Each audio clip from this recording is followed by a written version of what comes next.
এই তরমুজের ভেতর থেকে এক আশ্চর্য ও অদ্ভুত বাছুর জন্ম নেয়।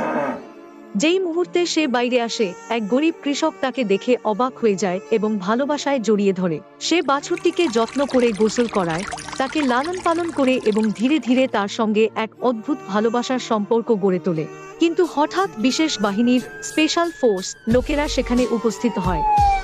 তারা কোনো কথা না শুনেই সেই অদ্ভুত বাছুরটিকে ধরে নিয়ে যায় এবং একটি খাঁচার মধ্যে বন্দি করে ফেলে। গরিব কৃষক বাধা দেওয়ার চেষ্টা করে, কিন্তু তারা তার কথা শোনে না। ঠিক তখনই বাছুরটি অনেক জোরে কেঁদে ওঠে এবং তার বাবাকে ডাকার চেষ্টা করে। তখনই হঠাৎ করে মাটি কাঁপতে শুরু করে। একটি প্রচণ্ড গর্জনের সঙ্গে মাটি ফেটে যায়, আর তার ভেতর থেকে বেরিয়ে আসে ওয়াটারমেলন বুল।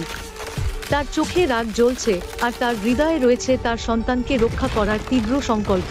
এক মুহূর্ত অপেক্ষা না করে বুল বিশেষ বাহিনীর ওপর ঝাঁপিয়ে পড়ে।